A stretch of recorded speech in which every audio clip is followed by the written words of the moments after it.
की foreign policy मेरे लोगों की बेहतरी में हो। साथ वाला हमारा मुल्क है हिंदुस्तान। मैं आज हिंदुस्तान को दाद देता हूं। इन्होंने हमेशा आजाद फॉरेन पॉलिसी रखी। आज हिंदुस्तान उनके साथ मिला हुआ है, उनका अलायंस है। क्वाड के अंदर अमेरिका का अलायंस की हुई है और अपने आप को वो कहता है मैं न्यूट्रल हूं। रूस से तेल मंगवा रहा है जबकि सैंक्शंस लगी हुई हैं, क्योंकि हिंदुस्तान की पॉलिसी अपने लोगों की बेहतरी के लिए है। अमर सीमा। और दोस्तों, बड़ी हैरानगी की बात है कि वो इमरान खान साहब जो सारा टाइम जो है वो नरेंद्र मोदी साहब को जो है वो और भारत के बारे इधर उधर की बातें करते रहे, वो भारत की आज़ाद खारजा पॉलिसी के हक में बात कर रहे हैं। और उन्होंने कहा जी कि मैं तो जो है वो इंडिया को बड़ा एडमायर करता हूँ कि उनकी आज़ाद फॉरेन पॉलिसी है। मेरा ख्याल है उन्होंने कि मेरी वीडियोस इमरान खान साहब ने देख ही ली हैं। मुझे तो आज ऐसे शक पड़ रहा है। और मैं कितनी देर से ये कलप रहा था कि देखें वो किस तरह क्वाड में भी मजे मार रहे हैं, और जिसे वो मैं तो शुरू से ये कह रहा हूँ कि वो दो दो खा रहे हैं और चोपड़ियां खा रहे हैं। हमारे पंजाबी में मुहावरा है कि दो दो पराठे खाएं और मक्खन के साथ खाएं। तो भारत तो वो कर रहा है, तो लगता है कि इमरान खान साहब के कानों में कहीं मेरे अल्फाज पहुंच गए हैं। और इस चीज को मैं समझता हूँ कि इमरान खान साहब या हमारी सरकार को समझना चाहिए था कि किस तरह एक आजाद खारजा पॉलिसी के ऊपर काम किया जाता है और किस तरह सिर्फ चाइना के ऊपर ही हम नहीं बैठ जाते। लेकिन उधर उन्होंने इमरान खान साहब ने इंडिया की तारीफें शुरू कर दी जब इमरान खान साहब के ऊपर खतरात मंडला रहे हैं। और अमूमन तो वो जब हमने पॉपुलर होना होता है, हमारी लोगों ने, सियासतदानों ने, इंडिया में भी ऐसे ही है, वहां पे भी जब उन्होंने इंडिया वालों ने पॉपुलर होना होता है, वज़ीर आज़म ने या सियासतदानों ने, तो वो एंटी पाकिस्तान बात करते हैं। और जो इमरान खान साहब हैं, इन्होंने भी अच्छी भली एंटी इंडिया बड़ी कंपेन की है। आज जाते जाते जब उनको पता है मेरे थोड़े दिन रह गए हैं, तो इमरान खान साहब ने जो है उनकी तारीफ करने शुरू कर दी है।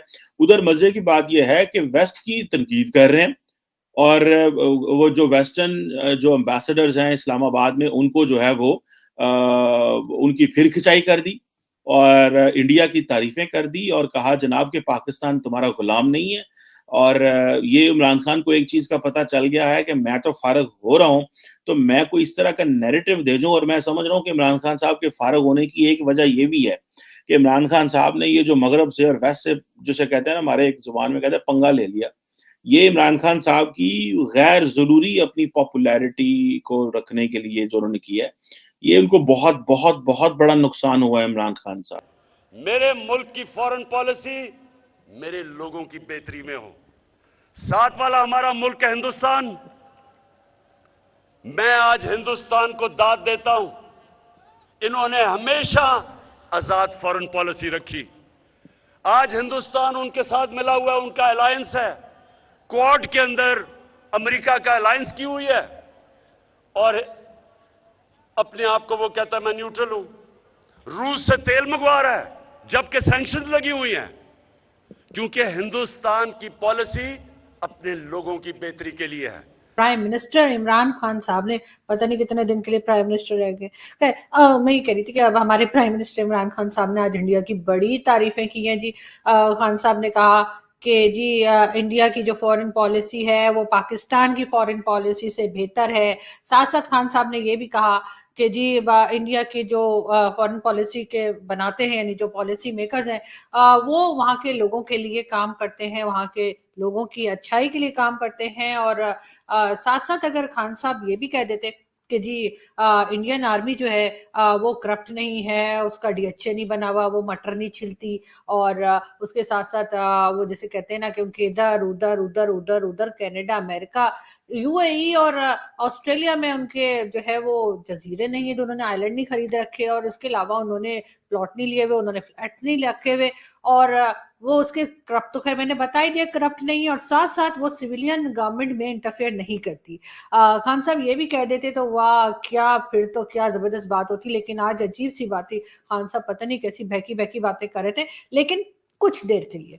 उसके बाद उन्होंने कहा कि जी जो लोग मेरी पार्टी छोड़ के अपोजिशन के साथ मिल गए हैं, जिन लोगों ने ये अनाउंसमेंट की है कि जी वो हमारे खिलाफ वोट देंगे, उन लोगों को ना अल्लाह नहीं छोड़ेगा। और खान साहब ने ये भी कहा कि जी मैं जो, यानी एज अ कहने चाहिए कंट्री का हेड के तौर पे, प्राइम मिनिस्टर के तौर पे, खान साहब ने कहा कि वो एक बाप की तरह हैं और उन्होंने कहा कि जो लोग जो हैं वो चले गए हैं हमारी पार्टी से और उन्होंने कहा है कि मेरे खिलाफ वोट देंगे, उनसे रिक्वेस्ट की यानी एमएनएस वगैरह से कि वो वापस आ जाएं, मैं उनको माफ कर दूंगा। अब देखते हैं कि कोई वापस आता है या नहीं, किसी को खान साहब की माफी चाहिए भी या नहीं चाहिए, क्योंकि खान साहब का तो सब जानते ही हैं कि जो एस्टेब्लिशमेंट और फौज है उसने उनके सर से हाथ उठा दिया है और खान साहब से कहा है कि जी आप बैग पैक कर लीजिए और उसके बाद आप ऐसा कीजिए कि जो रियासत मदीना आपने बनानी थी वो आप बनी गाला चले जाइए, बनी गाला का नाम आप रियासत मदीना रख लीजिए और अपने आप को वहां का प्राइम मिनिस्टर डिक्लेयर कर दीजिए। तो इस तरह से आपका शौक भी पूरा हो जाएगा और पब्लिक की जान भी छूट जाएगी आपसे।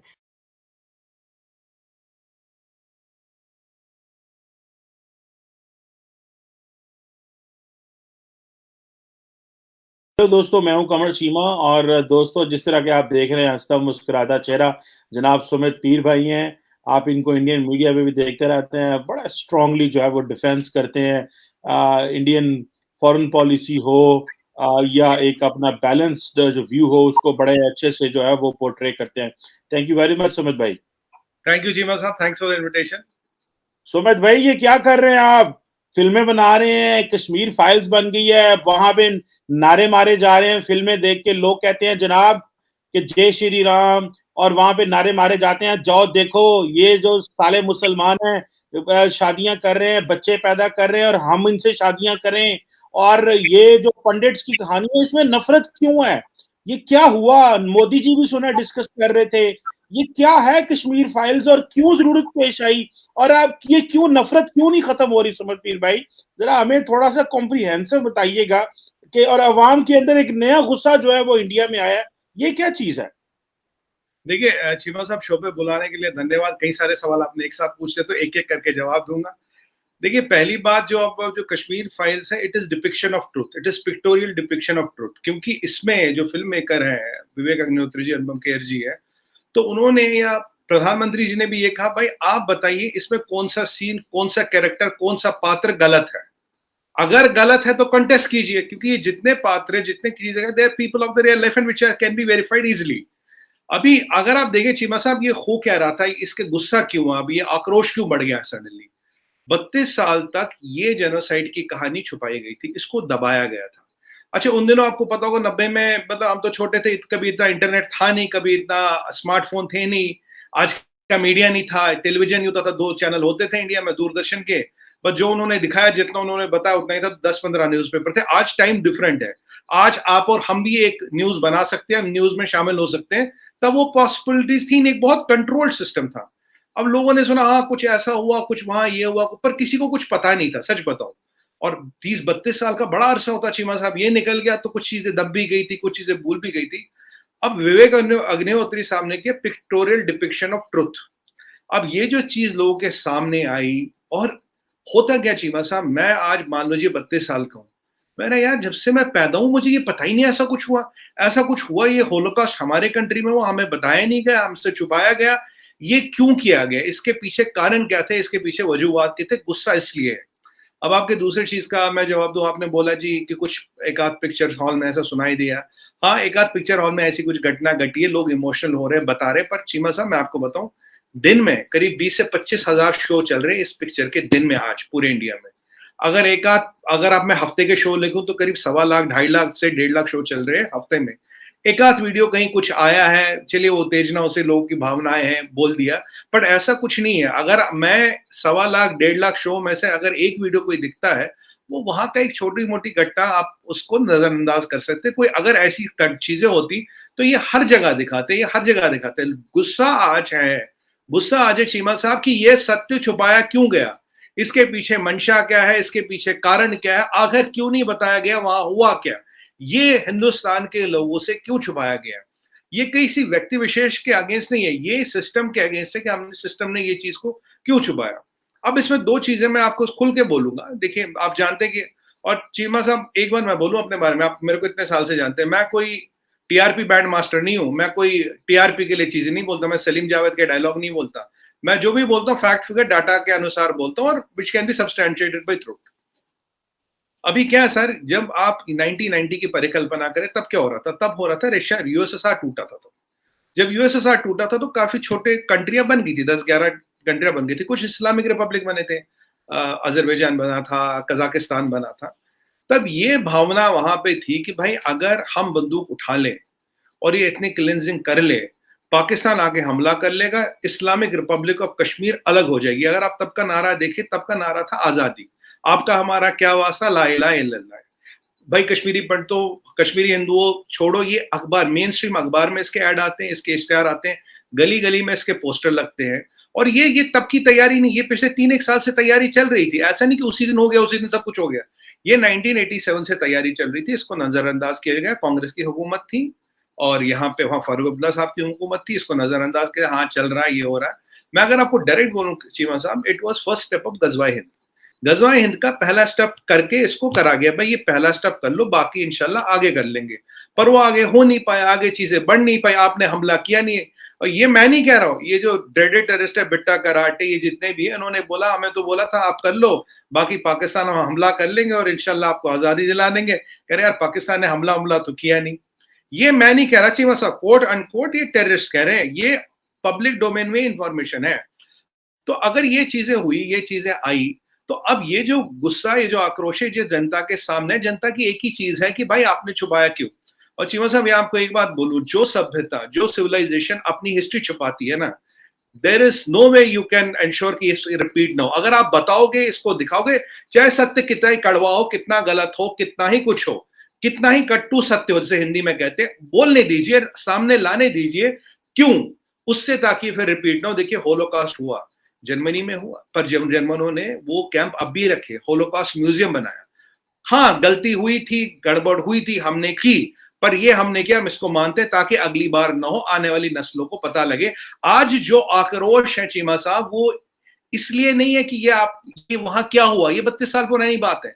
आक्रोश ये आपने हमसे छुपाया क्यों, आखिर छुपाने के पीछे मंशा क्या है? अगर इतनी बड़ी त्रासदी घटती है, मैं तो कल एक वीडियो देख रहा था, एक ज्यूइश वुमेन थी यूएस में, वो रो रही थी चीमा साहब, कह रही second holocaust happened and we were never known. और ये पिक्चर चीमा साहब पूरे वर्ल्ड में, इंडिया छोड़िए, पूरे वर्ल्ड में, अक्रॉस एथनिसिटीज, अक्रॉस रिलीजन्स, पूरे वर्ल्ड में it is a super duper hit.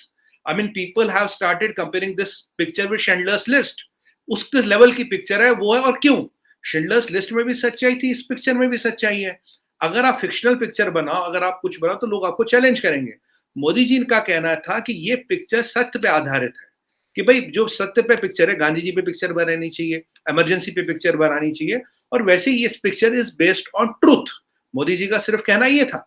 तो अब ये जो लोगों ने देखा, सच्चाई देखी, तो लोगों की भावनाएं उत्तेजित हो रही कि हमसे ये चीज क्यों छुपाई गई, कारण ये, ऐसी क्या राजनीतिक मजबूरी थी, ऐसी क्या पॉलिटिकल कंपल्शन से आपने ये झूठ छुपाया, 32 साल तक आपने हमें अंधेरे में और पर्दे में क्यों रखा? अगर ये नरसंहार हुआ तो बताया क्यों नहीं? और ये कैसी राजनीति, ये कैसा पॉलिटिक्स है कि जो आप इसको कभी ये, कभी दाएं, कभी बाएं घुमा रहे हो, कभी कह रहे हो अनएम्प्लॉयमेंट है, कभी कुछ कहानियां डाल रहे हो, कभी कुछ रोले डाल रहे हो। तो बट अल्टीमेटली सच्चाई ये है चीमा साहब, truth has a billion ways of coming out. This is an English proverb, and truth has come out, and people are getting really, emotional, and they're getting really angry why this truth was kept away from us. Okay Sumit भाई, ये तो एक बिल्कुल एक angle है। मैं समझता हूँ कि किसी के साथ भी ज्यादती हो, अगर कश्मीरी पंडित्स के साथ ज्यादती हुई है तो उसको भी हाईलाइट करें, लेकिन अगर कश्मीरियों से साथ ज्यादती हुई है तो वो कौन हाईलाइट करेगा? क्योंकि इंडिया एक मेजॉरिटेरियन डेमोक्रेसी है, इंडिया एक ताकतवर मुल्क है, यहाँ पे राज है बीजेपी का, तो दैट डज नॉट मीन कि जो बाकी लोग हैं, जैसे फॉर एग्जांपल 1989 से लेके या पिछले कुछ अरसे से लेके जितने वहां पे कश्मीरियों के साथ जुल्म हो रहे हैं, उसको कौन हाईलाइट करेगा? उसको क्यों इसलिए हाईलाइट नहीं किया जा सकता क्योंकि इंडिया के अंदर एक मुस्लिम गवर्नमेंट नहीं है, या वहां उसको एक यूनियन टेरिटरी बना लिया जाता है। तो ये दोनों, जिसे वो आप पंख कहते हैं, शायद आई थिंक हिंदी का वर्ड है, ये दोनों एंगल सामने रखते हैं ना। एक एंगल तो ये है कि जी पंडित्स के साथ जुल्म हुआ, अगर मुसलमानों ने डेलिब्रेटली पंडित्स को निकाला और जुल्म किया और ये कहा कि भाई ये क्यों आप लोग यहाँ पे रह रहे हो और ये सिर्फ मुसलमानों के रहने का हक है, और नफरत में ये किया, और को एग्जिस्टेंस, और जो कि हमारा इस्लाम भी जिसको ये कहता है कि प्लूरलिज्म, को एग्जिस्टेंस, डायलॉग, इंगेज हो, मिल के रहें, आपकी सोच आपके साथ हो सकती है, लेकिन किसी को कास्ट, क्रीड, कलर, रिलीजन की बेस पे नफरत नहीं की जा सकती, किसी को मारा नहीं जा सकता। तो ये जो कश्मीर जो ये जो है, ये बताएं कि ये मुसलमानों के लिए क्यों नहीं बनती? वहां पे तो हजारों लोगों को जो है वो शहीद किया गया, कब्रें मिलती हैं, इतना कुछ। क्या इस तरह की मूवी बन के वो भी सामने आ सकती है, या क्या आप समझते हैं कि ये सच्चाई नहीं है? देखिए चीमा साहब, आपको इसको थोड़ा पर्सपेक्टिव में समझना पड़ेगा हमें इसे। आप देखिए वहां पे जो मुसलमान भी मारा है, डेफिनेटली मारा है, कोई उसमें डाउट नहीं है। पर कौन सा मुसलमान मारा? उसको मारने वाला भी मुसलमान था, बोला तू मुखबिर है भारत का, तू हिंदुस्तान, तू गद्दार है, हम तुझे मार रहे हैं। आज जो जेएंडके में आप पुलिस वाले को मार रहे हो, उसको मारने वाला भी दूसरा ही मुसलमान है, तो उसको क्यों मार रहे हो? क्योंकि भारत की वर्दी लगा रहा है। आज आप एक आर्मी वाले को मारते हो जो मुसलमान है, उसको क्यों मार रहे हो? आप मारने वाला भी मुसलमान, मरने वाला भी मुसलमान। क्योंकि ये जो है ना, देखिए अब क्या है, terrorism is a business, terrorism is a lucrative business for some people. मैं डायरेक्ट बोलूंगा, जब तक लोकल सपोर्ट और लोकल गवर्नमेंट का सपोर्ट नहीं होता, ये संभव नहीं था। This kind of a genocide of 500,000 people is impossible. ये इम्पॉसिबल है विदाउट लोकल सपोर्ट। मुझे एक बार बताइए, जो उस दिन 19 जनवरी के रात जो लाखों लोग सड़क पे आए, वो पाकिस्तान ने तो नहीं भेजे थे ना? पाकिस्तान ने लाखों लोग नहीं भेजे थे। जो सड़क पे है वो लोकल था ना। जिन टेररिस्टों के नाम इस पिक्चर में है, या वैसे भी नाम है, वैसे भी picture is only 2% of what happened. अब अग्निहोत्री साहब कह रहे हैं वो पूरी सीरीज बनाएंगे, उस पर हर एक किस्सा दिखाएंगे, वो अलग मसला है। मुझे बताइए, वो जो टेररिस्टों के नाम है वो कहाँ के? वो भी तो लोकल है। तो ये जब चीजें हुई, आपने सिर्फ लोगों को मारा, काटा, उनके घर जला लिए, उनके मंदिर जला लिए, ये कह के कि भाई तुम इस जमीन पे नहीं रह सकते। हकीकत ये है चीमा साहब, मैं आपको बता रहा हूं, 3 जनरेशन पीछे जाइए, इस टेररिस्ट जिसके हाथ में बंदूक था, बोले तेरे परदादा का नाम क्या था? परदादा का नाम उसका कश्मीरी पंडित निकलेगा, कश्मीरी हिंदू निकलेगा। ये उमर अब्दुल्ला साहब है, इनके पूछे इनके परदादा का नाम क्या है? ये तो डॉक्यूमेंटेड हिस्ट्री है, कश्मीरी पंडित है, ये कन्वर्टेड है। ये जब एथनिक क्लिंजिंग होती है, अब मुद्दा क्या था? सब बात करें भाई, एथनिक क्लिंजिंग हुई, जेनोसाइड हुआ, वहां भाई वाई सवाल मैंने अपने नेशनल मीडिया पे भी पूछा, क्यों? मुद्दा था गजवाए हिंद, मुद्दा था taking out making Kashmir Islamic Republic of Kashmir. और आप लोगों ने बोला था हम आएंगे, हम साथ देंगे, आप आए वाए नहीं, उनको लटका के छोड़ दिया। अब जिस सोसाइटी में बंदूक घुसती है उसमें कोलैटरल डैमेज होती है। Kashmiri Pandit is also part of collateral damage. वहां का जो मुसलमान मरता है वो is also part of collateral damage. आपके यहाँ अफगानिस्तान में मुसलमान नहीं मरते। मारने वाला कौन, मरने वाला कौन? पाकिस्तान में मारने वाला कौन, मरने वाला कौन? सीरिया में कौन, यमन में कौन? वो तो 100% इस्लामिक कंट्री है, वहां तो और कोई है ही नहीं। तो अगर ये रिलीजियस बेस्ड होता तो फिर वहां क्यों मुसलमान को मारा? Why is turmoil in the Islamic world? और आपका आखिरी सवाल जो था वो अच्छा कि भाई इस पे पिक्चर बनी है। अगर आपने नहीं देखी, एक पिक्चर है हैदर, हैदर बनी थी from showing the other side of the story as well. उसको नेशनल अवार्ड भी मिला, एक्टर को नेशनल अवार्ड मिला, डायरेक्टर को नेशनल अवार्ड मिला, उसने बनाई। पर चीमा साहब, बहुत बड़ा फर्क है हैदर और कश्मीर फर्क में, बहुत बड़ा फर्क है। Haider is a movie, Haider एक पिक्चर है, काल्पनिक पिक्चर है, जबकि कश्मीर फाइल्स एक सत्य है। It is based on 100% factual information. Justice Ganju is not a character from Harry Potter. Girija Tikku जिसको रेप करके जिसके टुकड़े करेंगे ना आरा मशीन पे, वो इंद्रजल कॉमिक से नहीं है। सतीश तिक्कू ये अली बाबा 40 चोर का कैरेक्टर नहीं है। जो यहाँ कैरेक्टर दिखाए गए, जो यहाँ पात्र दिखाए गए, हिंदी में जो जिसे बोलते हैं, they are all people who were killed in cold blood. They were people like you and me, living and breathing.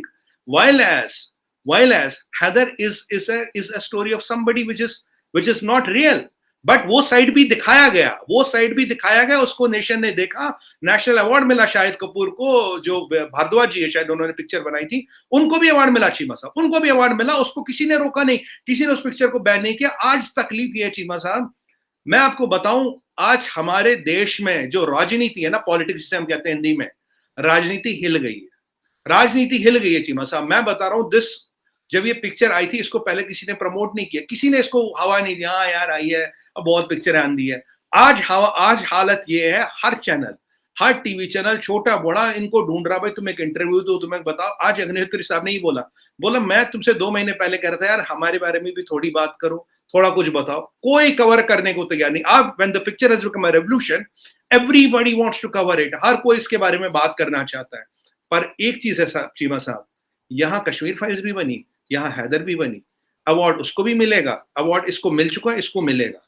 ये सच है। ये तो both the sides of the spectrum are shown. But let me tell you one thing sir, violence has a collateral damage. और आखिरी चीज एक और बोलना चाहूंगा जो हमारे यहाँ भी कमी है। मैं एक बताऊं, जो हमारा वहां का मुसलमान समाज है, 32 साल हो गए, उन्हें भी एक इंट्रोस्पेक्टिव करने की जरूरत है। देखिए, मुसलमान केवल कश्मीर में नहीं रहता ना, वर्ल्ड की second highest Muslim population India में रहती है, आपसे ज्यादा मुसलमान तो यहाँ रहते हैं। ये क्यों प्रॉब्लम हो रही है यहाँ, और पूरा इतना भारत बड़ा है, यहाँ मुसलमान ऐसा क्यों नहीं, यहाँ के मुसलमान के हाथ में बंदूक क्यों नहीं, यहाँ का मुसलमान ऐसा क्यों नहीं करता। दूसरी बात, अगर मुसलमानों से संबंधित समस्या होती तो पूरे भारत में होती, वहीं क्यों है। और एक और बात मैं बोलूं, इसके होते हुए कश्मीरी हिंदू ने, पंडित ने कभी बंदूक नहीं उठाई। Sir, there is a person with a pen and there is a person with a gun. A person with a pen has much more impact than a person with a gun। जब ये लोगों को समझ आएगा, जब ये चीजें खुल के आएगी, तो ये होगा गेम चेंजर। अभी एक इंट्रोस्पेक्टिव करने की जरूरत है, अभी एक समझाने की जरूरत है कि ये सब क्यों हो रहा है। Let this movie be the, at least कई बार कोई ऐसी घटनाएं होती है ना हमारे आसपास, जब हम, हमारा दिलो दिमाग जो हिला देती है और हम सोचने में मजबूर होते हैं आखिर ऐसा क्यों, why the hell this is happening. तो ये, this can be a moment of introspective.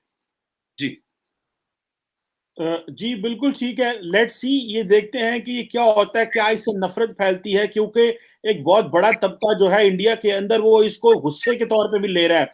और जारी बात है मुसलमानों के अंदर भी एक चीज आ रही है कि भाई ये ऐसे लग रहा है जैसे ये वन साइडेड स्टोरी है। ठीक है, आप इसको एक्सप्लेन कर रहे हैं सुमित भाई, लेकिन जो लार्जर पिक्चर है मैं उसको भी देख रहा हूँ।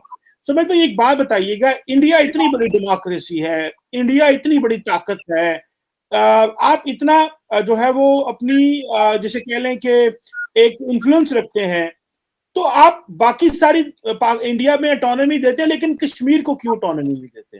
क्यों ट्रस्ट नहीं करते उनके कश्मीरियों के ऊपर कि वो जो फैसला करेंगे वो ठीक होगा? देखिए, मैं पाकिस्तान से हूं, मेरा एक खास किस्म का व्यू है, आप इंडिया से, आप एक खास किस्म का व्यू रखते हैं।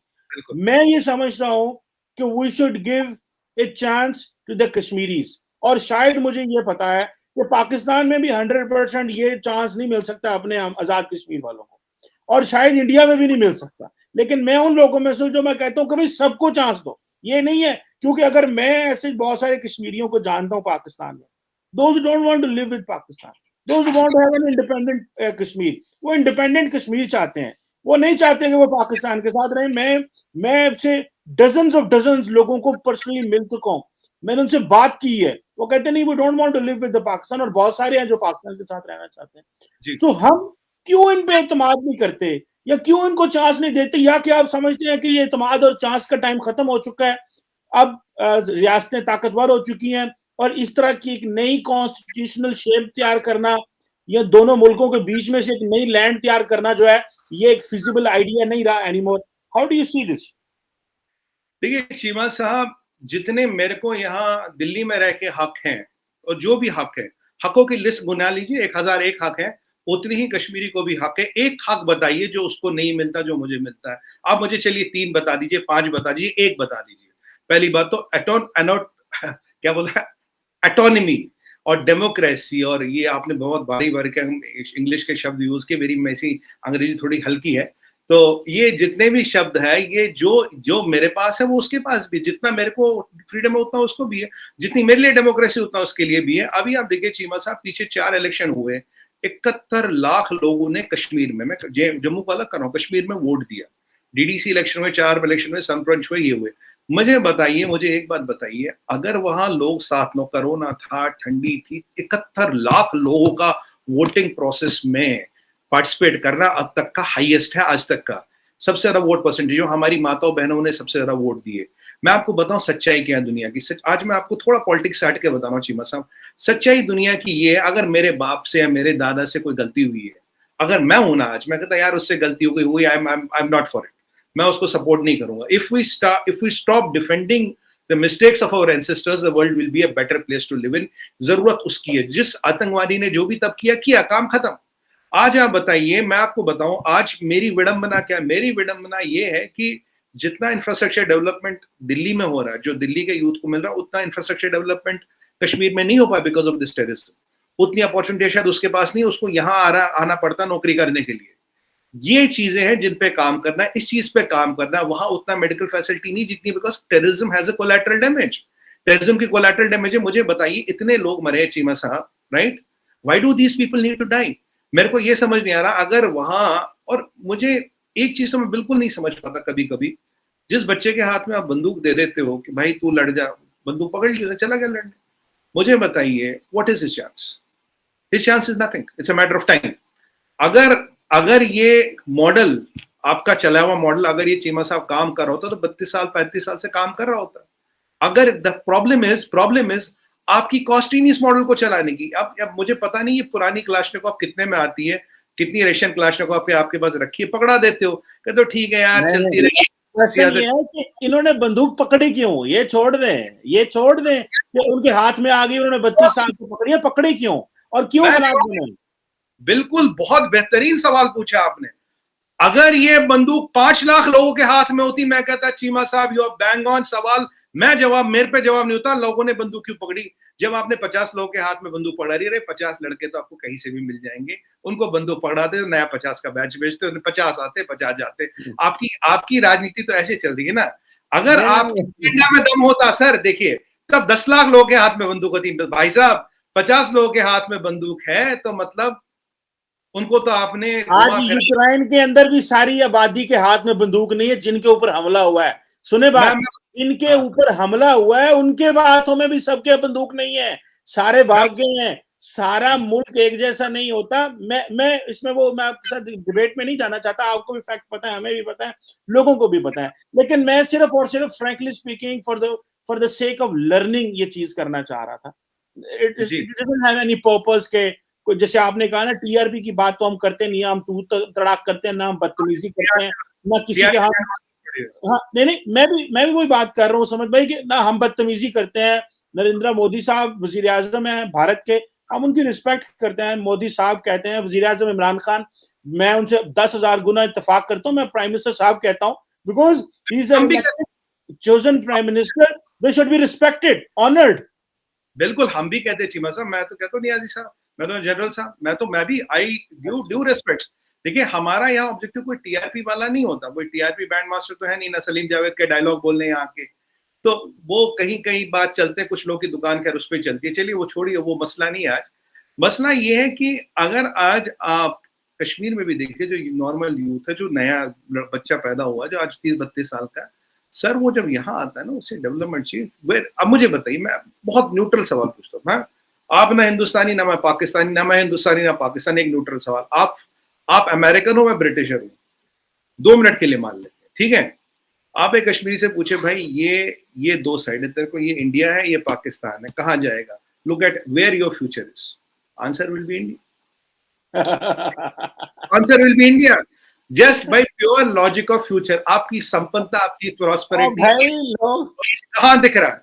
मैं तो कह रहा हूं आप अमेरिकन हो मैं ब्रिटिशर हूं, छोड़िए हिंदुस्तान पाकिस्तान, नॉर्मल बात करते हैं ना, आप बीच की बात करिए। आप देखिए आपके यहाँ से चीमा साहब सबसे ज्यादा जो इंडियन सिटीजनशिप मांगने वाला बंदा पाकिस्तानी क्यों मेरे भाई, सबसे ज्यादा। नहीं, वो मैंने देखा था, वो पता नहीं 1700 या 2000 लोग हैं, वो भी बेचारे हिंदू जिनके साथ यहाँ जुल्म हुआ है। देखें बात फैक्ट करनी चाहिए, जिनके साथ पाकिस्तानियों के साथ हिंदुओं के साथ जुल्म हुआ और वो भागे, कहीं शौक में भी भाग गए ये बताने के लिए देखो जुल्म हो रहा है हमें। लेकिन आपने एक बात बताई है, आपने ये नहीं बताया कि कितनी तेजी से वापस आ रहे हैं वहां से, जो वहां का मुआशरा उन्हें एम्ब्रेस नहीं कर रहा। उन स्टैटिस्टिक्स में भी जाएं कि कितनी तेजी से जो इंडिया गए हिंदू गए वो वापस भाई पाकिस्तान आ रहे हैं। एटलीस्ट हमारे मुआशरे में वो मुकाम था, क्योंकि उनको वहां पे हिंदू नहीं समझा जाता था, उनको पाकिस्तानी समझा जाता था, तो वो बेचारे भागम भाग वापस आ रहे हैं। सो ये बड़े डीप मसाइल है मेरा ख्याल है समझ भाई। इसमें बिल्कुल ये अच्छा टॉपिक है, इस पे कभी फैक्ट फिगर डाटा के साथ डिबेट करते हैं। अभी मेरे पास इसका डाटा है नहीं, तो अभी मैं इसमें इसलिए आपसे जवाब नहीं दूंगा, तो ये इस पे पूरा डिबेट करेंगे, पूरा मैं आपको डाटा के साथ जवाब दूंगा। बिल्कुल सही है। मैं ये कश्मीर फाइल के वाले से ये बात करना चाह रहा था कि ये एक पर्सपेक्टिव है, और मैं समझता हूँ जो फिल्म वाले हैं, कलाकार हैं, ये लोग हैं, इनको अच्छे टॉपिक सामने लेके आने चाहिए। मैंने खुद भी इस पे पहले भी हामिद बशानी साहब हमारे बड़े अच्छे दोस्त हैं यहाँ कनाडा से ही, उनसे मैंने एक दफा बड़ा डिटेल में कश्मीरी पंडिट्स के बारे में डिस्कशन की थी, वो मेरे यूट्यूब पर पड़ी हुई है। सो मेरा ख्याल है कि ये जो चीजें हैं ये द मैटर लॉट बात सामने आनी चाहिए, तमाम किस्म के पर्सपेक्टिव आने चाहिए, सिर्फ कश्मीर फाइल में पंडिट्स का नहीं आना चाहिए। वहां पे जिस तरह आपने हैदर का कहा, और भी मुसलमानों के भी आने चाहिए, हिंदुओं को भी आने चाहिए। अगर पाकिस्तान में कन्वर्जन होती है, देखें यहाँ मियाँ मिट्टू है, तो अगर वो कर रहा है तो उसको भी पकड़ना जाना चाहिए कि भाई तुम क्यों कर रहे हो। मैंने इसके ऊपर बोला हूँ, मैंने वीडियो बनाई हुई है। लेकिन अगर अगर अगर इंडिया में मुसलमानों के साथ होगा तो उसके ऊपर भी हम बोलेंगे, कश्मीर में होगा तो उसके ऊपर भी बोलेंगे, जितने जोग हैं अपनी थोड़ी सी आवाज रखनी चाहिए। देखिए चीमा साहब, जो अगर आपने पिक्चर देखी, पिक्चर का लास्ट सीन है, लास्ट सीन जो पता किसने लिखा है? लास्ट सीन 23 साल के कश्मीरी मुसलमान लड़के ने लिखा है, without any cut and without any word. वही लास्ट सीन है पिक्चर का, आप देखिएगा। The writer of the last scene and screen play is a local Kashmiri Muslim boy, 23 year old. ये मैं आपको on record as per fact बता रहा हूं, and this is confirmed by the producer himself on national TV. तो ऐसा नहीं है, मैंने कहा कश्मीर फाइल्स भी है, हैदर भी है, दोनों है सर, दोनों चलती हैं, दोनों पर। थैंक यू वेरी मच समझ पीर भाई, आपसे दोबारा बात होगी। मैंने कहा जरा इस पे आपके जो ज्ञान है वो थोड़े लें, और बहुत मेहरबानी। Thank you sir, thank you very much, नमस्कार।